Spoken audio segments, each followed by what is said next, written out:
नमस्कार। विद्यालय प्रसारण कार्यक्रम में आप सभी का स्वागत है। बच्चों, इन दिनों आप सुन रहे हैं परीक्षा माला। आज के परीक्षा माला कार्यक्रम में कक्षा 10 की विज्ञान विषय में बोर्ड परीक्षा की तैयारी के लिए अंक विभाजन और परीक्षा पैटर्न के अनुसार पाठ्यक्रम को समझाया जाएगा। आज की हमारी विशेषज्ञ हैं राजकीय उच्च माध्यमिक विद्यालय गोपालपुरा ब्लॉक लाडपुरा की विज्ञान विषय की वरिष्ठ अध्यापिका श्रीमती रंजना मालव। समीक्षक हैं अलका शर्मा, व्याख्याता डाइट।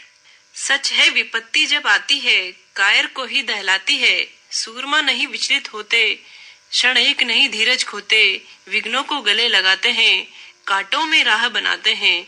मुंह से कभी उफ न कहते हैं, संकट का चरण न गहते हैं। जो आ पड़ता सब सहते हैं, उद्योग निरत नित रहते हैं। हे कौन विघ्न ऐसा जग में, टिक सके आदमी के मग में।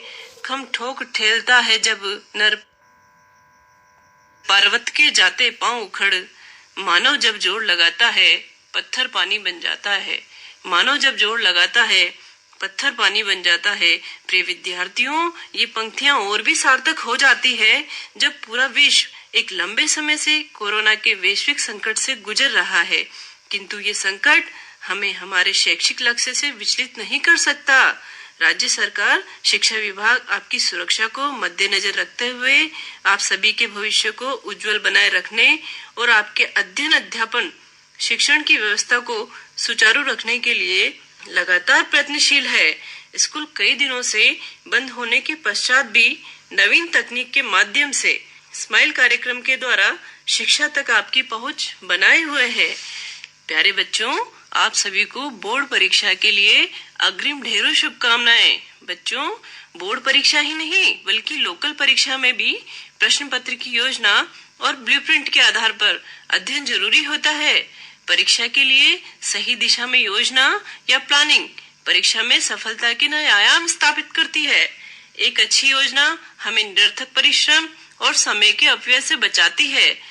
आज हम इस परीक्षा माला कार्यक्रम में कक्षा 10 के विद्यार्थियों के लिए विज्ञान विषय के बोर्ड परीक्षा पत्र के प्रारूप और अंक विभाजन पर चर्चा करने जा रहे हैं। प्यारे बच्चों, ये परीक्षा माला कार्यक्रम आपके लिए मील का पत्थर साबित होगा, क्योंकि इस वर्ष बोर्ड परीक्षा का पैटर्न, समय, अंक भार परंपरागत पैटर्न से बिल्कुल भिन्न है।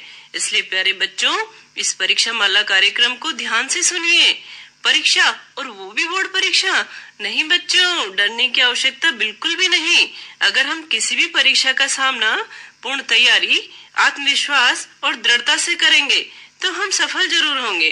बोर्ड परीक्षा की तैयारी यूं कहें तो मुश्किल नहीं, बस एक छोटी सी गाइडेंस की जरूरत होती है, जिसमें हमको ये समझना होता है कि किस टॉपिक को हमें कितना समय देना है। प्रातःकाल से रात्रि शयन तक हम विज्ञान से जुड़े रहते हैं। उदाहरणों के साथ इस विषय को समझा जाए तो यह बहुत ही सरल विषय है। किसी भी लिखित परीक्षा में अच्छे अंक प्राप्त करने के लिए हमारे ज्ञान और ज्ञान की विषय वस्तु पूर्ण होनी चाहिए और इसके लिए हमें समय पर तैयारी प्रारंभ कर देनी चाहिए। साथ ही अपने ज्ञान व जानकारी का सही प्रयोग करते हुए अपनी किताब की विषय वस्तु के पाठों के अनुसार उचित समय प्रबंधन यानी समय का विभाजन करके आप परीक्षा में अच्छे अंक प्राप्त कर सकते हैं। सबसे पहले आपको अपनी पाठ्य पुस्तक के सभी पाठों का गहनता से अध्ययन करना जरूरी है। आपने सुना होगा, एक चित्र हजारों शब्दों के बराबर होता है और विज्ञान विषय में नामांकित और स्वच्छता से बने चित्र आपको परीक्षा में अच्छे अंक दिला सकते हैं। इसलिए बच्चों, पाठ्य पुस्तक के चित्रों का अभ्यास जरूर करना चाहिए। प्यारे बच्चों, बोर्ड परीक्षा 2022 के लिए जनरल गाइडलाइन अपलोड कर दी गई है। आपका सिलेबस 30% कम कर दिया गया है। नवीन पाठ्यक्रम के अनुसार प्रश्न पत्र में 30 प्रश्न हल करने होंगे। प्रश्न पत्र हल करने से पहले ही यदि समय व लेखन की योजना बना ली जाए तो प्रश्न पत्र हल करना आसान होगा। ये परीक्षा कुल 80 अंक की होगी और 30 प्रश्न हल करने हेतु 2 घंटे 45 मिनट का समय निर्धारित है। प्रथम 15 मिनट प्रश्न पत्र पढ़ने हेतु होते हैं। अतः बच्चों, प्रश्न पत्र को सावधानी से ध्यान पूर्वक पढ़ना चाहिए और उसमें अपना नामांकन निर्धारित स्थान पर भरना चाहिए। प्रश्न पत्र के 5 भाग अ, ब, स, द और य होते हैं। अ भाग में कुल 18 प्रश्न होंगे। प्रत्येक प्रश्न हेतु 1 अंक निर्धारित है। ये प्रश्न लगभग 23 मिनट में हल कर लेना चाहिए। ये वस्तुनिष्ठ प्रकार के प्रश्न होते हैं। इन प्रश्नों का उत्तर आपको एक शब्द या एक पंक्ति में देना होगा। लगभग 17 मिनट में ये प्रश्न हल करना आपके अच्छे समय प्रबंधन को दर्शाएगा। आप यदि समय का ध्यान रखेंगे तो सभी प्रश्नों को हल कर सकेंगे। अब बात करते हैं भाग स की। प्रश्न पत्र को सावधानी से ध्यान पूर्वक पढ़ना चाहिए और उसमें अपना नामांकन निर्धारित स्थान पर भरना चाहिए। प्रश्न पत्र के 5 भाग अ, ब, स, द, य होते हैं। अ भाग में कुल 18 प्रश्न होंगे। प्रत्येक प्रश्न हेतु 1 अंक निर्धारित है। ये प्रश्न लगभग 23 मिनट में हल कर लेना चाहिए। ये वस्तुनिष्ठ प्रकार के प्रश्न होते हैं। भाग बी में अतुल लघुत्रात्मक प्रश्न पूछे जाते हैं। इन प्रश्नों के उत्तर एक पंक्ति में देना चाहिए। लगभग 17 मिनट में ये प्रश्न हल करना आपके अच्छे समय प्रबंधन को दर्शाएगा। आप यदि समय का ध्यान रखेंगे तो सभी प्रश्नों को हल कर सकेंगे। अब बात करते हैं भाग स की। 2 अंक प्रत्येक प्रश्न हेतु निर्धारित है। आपको लगभग 15 मिनट में ये 13 प्रश्न हल कर लेने चाहिए। अब बारी आती है दीर्घ उत्तरीय प्रश्नों की। भाग द 4 प्रश्न होंगे। प्रत्येक प्रश्न हेतु 3 अंक निर्धारित होंगे और लगभग 35 मिनट में इन प्रश्नों को आपको हल करना होगा। सबसे अंत में आते हैं निबंधात्मक प्रश्न भाग य। 3 प्रश्न होंगे। प्रत्येक प्रश्न हेतु 4 अंक निर्धारित होंगे और लगभग 45 मिनट में स्वच्छ नामांकित चित्र द्वारा प्रश्न को हल कर लेना चाहिए। भाग य में आंतरिक विकल्प होंगे, अर्थात यह अथवा वाले प्रश्न होंगे। 2 प्रश्नों में से एक का उत्तर देना होगा। आपको जो भी प्रश्न अच्छी तरह आता हो उसी का उत्तर अपनी उत्तर पुस्तिका में लिखें। जो भी प्रश्न करें उसका सही क्रमांक उत्तर पुस्तिका में लिखें। उत्तर पुस्तिका में उत्तर लिखते समय शब्द सीमा का ध्यान रखना भी आवश्यक है। हस्तलेखन भी सुपाठ्य होना चाहिए। प्यारे बच्चों, आपके विज्ञान की पाठ्य पुस्तिका में 16 पाठ हैं, लेकिन कोरोना के चलते हुए राजस्थान सरकार के आदेशानुसार माध्यमिक शिक्षा बोर्ड ने आपका पाठ्यक्रम कम कर दिया है। आपको 11 पाठों का ही अध्ययन करना है, जिसे 5 इकाइयों में बांटा गया है। प्रथम इकाई रसायन विज्ञान से संबंधित है, जिसका पहला पाठ रासायनिक अभिक्रियाएं एवं समीकरण है। इस पाठ में समीकरण लिखना, संतुलित करना, हिट एंड ट्रायल विधि का प्रयोग करना, इसके अतिरिक्त संयोजन, वियोजन, विस्थापन, द्विविस्थापन अभिक्रियाओं को उदाहरण सहित याद करना चाहिए। विभिन्न प्रकार के समीकरण देकर उसे संतुलित करना, इस तरह के प्रश्न भी आपसे पूछे जा सकते हैं। यह अध्याय 8 अंक का है। इस अध्याय से 2 लघुत्रात्मक प्रश्न पूछे जाते हैं। अगला पाठ अम्ल, क्षार एवं लवण है। इस पाठ के 9 अंक निर्धारित हैं। इस अध्याय से निबंधात्मक प्रश्न पूछा जाएगा।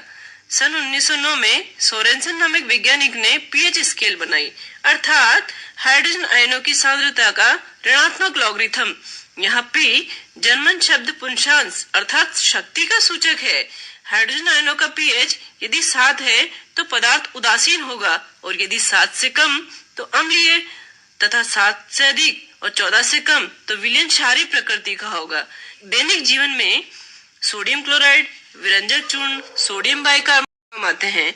इनके सूत्र परीक्षा हेतु महत्वपूर्ण है। धातु और अधातु इस अध्याय के 7 अंक निर्धारित है। इस अध्याय से 3 दीर्घ उत्तरात्मक प्रश्न पूछे जाते हैं। इसमें धातु और अधातु को वर्गीकृत किया गया है। इनके गुणधर्मों को ध्यान से समझना चाहिए। भूपर्पटी से धातु की प्राप्ति कैसे की जाती है, यह सभी प्रक्रम इस अध्याय में समझाए गए हैं। द्वितीय इकाई मानव से संबंधित विभिन्न जैव प्रक्रम है। हमारा शरीर और इसमें होने वाली विभिन्न क्रियाएं वैज्ञानिकों के लिए शोध का विषय रही हैं। शरीर के विभिन्न तंत्रों का ज्ञान हमें इस पाठ में मिलता है। इस पाठ हेतु 9 अंक निर्धारित हैं। परीक्षा की दृष्टि और हमारे दैनिक जीवन में होने वाली विभिन्न क्रियाओं की दृष्टि से ये पाठ बहुत ही महत्वपूर्ण है। इस पाठ से 3 वस्तुनिष्ठ, 2 लघुत्रात्मक और 1 निबंधात्मक प्रश्न पूछा जा सकता है। पाचन तंत्र एवं पाचन क्रिया, श्वसन क्रिया विधि एवं श्वसन तंत्र, रक्त एवं रक्त परिसंचरण तंत्र, द्विपरिसंचरण, उत्सर्जन, वृक्क और वक्राणु की संरचना, सभी का नामांकित चित्र बनाने का अभ्यास परीक्षा की दृष्टि से लाभदायक रहेगा। बच्चों, नियंत्रण एवं समन्वय इस पाठ हेतु 8 अंक निर्धारित हैं। इस पाठ से हमें हमारे शरीर की विभिन्न अंतःस्रावी ग्रंथियों के नाम, उनसे स्रावित हार्मोन के कार्य, उनकी अधिकता व कमी से हानियां, इन्हें सारणीबद्ध करके याद करना लाभदायक है। इस पाठ से 3 वस्तुनिष्ठ, 1 अति लघुत्रात्मक और 1 निबंधात्मक प्रश्न पूछा जा सकता है। आनुवांशिकता व जीव विकास हेतु 7 अंक निर्धारित हैं। इस पाठ से 2 लघुत्रात्मक प्रश्न व 1 दीर्घत्रात्मक प्रश्न पूछा जा सकता है। मेंडल के नियम वो मेंडल ने अपने प्रयोग हेतु मटर का पौधा ही क्यों लिया, ये महत्वपूर्ण है, अतः इसका उत्तर अवश्य तैयार करें। मानव में लिंग निर्धारण का आरेख भी पूछा जा सकता है, अतः आप आरेख बनाकर आप उसे समझें। लक्षणों की वंशागति, जाति उद्भव, समजात व समृद्धि अंग, इनकी परिभाषा भी याद करें। परीक्षा की दृष्टि से यह भी महत्वपूर्ण है। प्यारे बच्चों, द्वितीय इकाई के 24 अंक निर्धारित हैं और ये इकाई हमारे दैनिक जीवन में हमारे शरीर की विभिन्न क्रियाओं से संबंधित है। आप इस इकाई को स्वयं से सहसंबंधित करते हुए याद करें। तृतीय इकाई भौतिक विज्ञान पर आधारित है। प्रकाश, इस पाठ से एक निबंधात्मक प्रश्न पूछा जा सकता है जिसके 4 अंक निर्धारित है। प्रकाश के अभाव में हम वस्तुओं को देख नहीं सकते। पृथ्वी पर प्रकाश का मुख्य स्रोत सूर्य है। जब कोई वस्तु सभी रंगों को अवशोषित कर लेती है तो वो काली दिखाई पड़ती है, और जब सभी रंगों को परावर्तित कर देती है तो वह सफेद रंग की दिखाई पड़ती है। परावर्तन अपवर्तन के नियम एवं उनके उदाहरण याद करिएगा। अवतल दर्पण और उत्तल दर्पण, अवतल व उत्तल लेंस द्वारा विभिन्न स्थितियों में किस प्रकार प्रतिबिंब बनते हैं, इनकी रेखा चित्रों का अभ्यास भी बार बार करिए, यह भी महत्वपूर्ण है। जब प्रकाश किसी प्रिज्म से होकर गुजरता है तो यह 7 रंगों का स्पेक्ट्रम बनाता है, ये वर्ण विक्षेपण कहलाता है। गोलीय लेंसों की चिन्ह परिपाटी भी याद करिएगा। इसके अलावा लेंस की क्षमता वो इसका मात्रक क्या है, इसकी भी आपको जानकारी होनी चाहिए। चतुर्थ इकाई भौतिक विज्ञान से संबंधित है। इसमें आपको 2 पाठ दिए हुए हैं जिनके 16 अंक निर्धारित हैं। विद्युत पाठ हेतु 8 अंक निर्धारित हैं। इसमें आपसे वस्तुनिष्ठ, लघुत्रात्मक, एक दीर्घत्रात्मक प्रश्न पूछा जाएगा। ओम का नियम महत्वपूर्ण है। आवेश का मात्रक, प्रतिरोध, प्रतिरोधकता की परिभाषा, इनके मात्रक भी महत्वपूर्ण है। विद्युत परिपथ के आरेख भी आप अच्छी तरह से याद करिए। और इस अध्याय में सबसे अधिक महत्वपूर्ण है प्रतिरोधों का श्रेणी क्रम व समांतर क्रम संयोजन। इस पाठ से न्यूमेरिकल अवश्य पूछे जाते हैं। इस पाठ के उदाहरण भी अच्छी तरह से करिए। विद्युत धारा का चुंबकीय प्रभाव, इस पाठ के भी 8 अंक निर्धारित हैं। विद्युत धारा का तापीय व चुंबकीय प्रभाव, दक्षिणावर्त पेश नियम, दक्षिण हस्त नियम, यह भी इम्पोर्टेंट है। जब बिजली कटौती होती है तब जनरेटर यानी जनित्र काम में लिया जाता है। विद्युत जनित्र 2 तरह के होते हैं, प्रत्यावर्ती धारा जनित्र तथा दिष्ट धारा जनित्र। बच्चों, इनकी संरचना एवं कार्यविधि परीक्षा की दृष्टि से बहुत ही महत्वपूर्ण है। इस पाठ में हमें ज्ञात होता है कि घरेलू विद्युत परिपथ में श्रेणी क्रम संयोजन का उपयोग करना है या समांतर क्रम का। विद्युत संचालन के लिए कॉपर तथा एल्यूमिनियम के तारों का ही उपयोग क्यों किया जाता है। हमारे घर में आने वाले बिजली के बिल की गणना भी हम इस अध्याय की सहायता से कर सकते हैं। बच्चों, विज्ञान एक ऐसा विषय है जिसकी सहायता से हम हमारे आसपास जितनी भी जीव व अजीव वस्तुएं हैं उन सब के बारे में जानकारी प्राप्त करते हैं। सबसे आखिरी इकाई 5 से 7 अंक निर्धारित है। इस इकाई में हमें पर्यावरण में जितनी भी प्राकृतिक संसाधन हैं उनकी जानकारी मिलती है। इस अध्याय से वस्तुनिष्ठ व अतिलघुत्रात्मक प्रश्न पूछे जाने की संभावना है।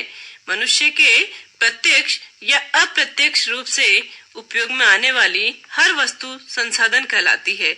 जो संसाधन हमें प्रकृति से प्राप्त होते हैं तथा जिनका प्रयोग हम सीधा अर्थात उसमें कोई भी बदलाव किए बिना करते हैं, प्राकृतिक संसाधन कहलाते हैं। इन्हें दो भागों में बांटा गया है, नवीकरणीय संसाधन और अनवीकरणीय संसाधन। जैसे सौर ऊर्जा, पवन ऊर्जा। अनवीकरणीय वस्तुएं सीमित है, जैसे पेट्रोल, कोयला, प्राकृतिक गैस आदि। इनका उपयोग समझदारी से करना चाहिए। पाठ हमारा पर्यावरण। इस पाठ से हमें पारितंत्र वो इसके संगठन क्या है, उत्पादक उपभोक्ता की परिभाषा भी याद कीजिए। आहार श्रृंखला तथा आहार जाल में ऊर्जा प्रवाह को आरेख द्वारा समझने का प्रयास कीजिए। पर्यावरण में सबसे अधिक महत्वपूर्ण है ओजोन परत, लेकिन अब यह भी हमारे लिए चिंता का विषय बन गया है, वो भी ओजोन गैस के कारण। इस पाठ से हमें कचरा प्रबंधन कैसे करना है इसकी जानकारी भी मिलती है। इस अध्याय में हमें पर्यावरण को बचाने के लिए 5R का उपयोग बताया गया है, refuse, reduce, reuse, repurpose, recycle. इस प्रकार से हम पर्यावरण को प्रदूषित होने से बचा सकते हैं। वन व वन्य जीवों की सुरक्षा व प्रबंधन, इसकी जानकारी भी आपको होनी चाहिए। धरती पर रहने वाले सभी जीवों की मूल आवश्यकता है जल।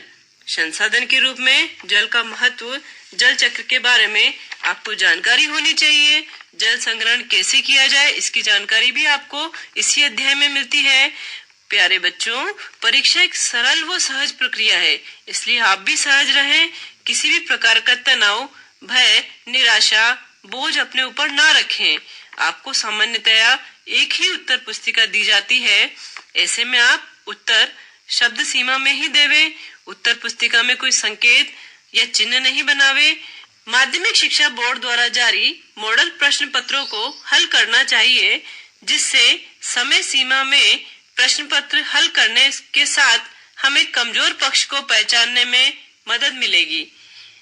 आप अपनी स्वयं की भाषा शैली व समझ से परीक्षा के महत्वपूर्ण बिंदु और प्रश्नों के नोट्स भी तैयार करें।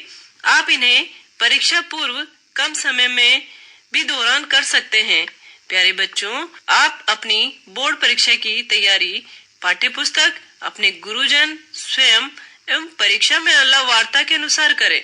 निश्चय ही आप अच्छे अंकों से उत्तीर्ण होंगे। आप विषय वस्तु और वर्तमान की व्यापकता वो सूचना तकनीकी के युग में अपने विषय का गहन अध्ययन, चिंतन, मनन और मंथन, अभ्यास, चर्चा द्वारा गहराई से आत्मसात करें। कभी कभी यह होता है कि सही उत्तर लिखने के बावजूद भी हमें अच्छे अंक नहीं मिलते। इसका कारण क्या है? हमारे मार्क्स कहाँ कट रहे हैं? हमने तो सही उत्तर लिखा था, तो अंक इतने कम क्यों आए? यह सब सवाल हमारे मन में आते रहते हैं। इन सवालों का उपाय है, सबसे पहले अपने लिखने का तरीका बदलें, अपनी हैंड राइटिंग पर ध्यान दें, अच्छे राइटिंग में लिखें, बोर्ड का पेपर साफ रखें, उत्तर को अलग अलग हेडिंग्स में लिखें। सबसे पहले हेडिंग्स लिखें, उसके बाद सब हेडिंग्स लिखें, उत्तर को पॉइंट में लिखें। पेपर चेक करने वाले को आपका उत्तर अच्छे से समझ में आए और वो पढ़ सके। अगर किसी भी उत्तर में डायग्राम है तो उसे अच्छे से बनाएं, अच्छे से नामांकित करें, उत्तर को टेबल बनाकर लिखें। ऊपर बताए गए पैटर्न में आप पेपर लिखेंगे तो आपको बहुत ही अच्छे अंक मिलेंगे। आप अपने जीवन के प्रत्येक क्षेत्र में बहुत आगे और सबसे आगे बढ़ते चले जाएंगे। बोर्ड परीक्षा हेतु आपको बहुत शुभकामनाएं। धन्यवाद। प्यारे बच्चों, आज के परीक्षा माला कार्यक्रम में अभी आप कक्षा 10 के विज्ञान विषय में बोर्ड परीक्षा की तैयारी के लिए अंक विभाजन और परीक्षा पैटर्न के अनुसार पाठ्यक्रम पर चर्चा सुन रहे थे। हमारी आज की विशेषज्ञ थी राजकीय उच्च माध्यमिक विद्यालय गोपालपुरा, ब्लॉक लाडपुरा की विज्ञान विषय के वरिष्ठ अध्यापिका रंजना मालव। समीक्षक थी अलका शर्मा, व्याख्याता डाइट। ये कार्यक्रम आपके लिए कोटा केंद्र पर तैयार किया गया। इस कार्यक्रम के संयोजक थे केपी मीणा और इसे आपके लिए प्रस्तुत किया किरण वर्मा ने। और इसके साथ ही आज का विद्यालय प्रसारण कार्यक्रम यही समाप्त होता है। अनुमति दीजिए। नमस्कार।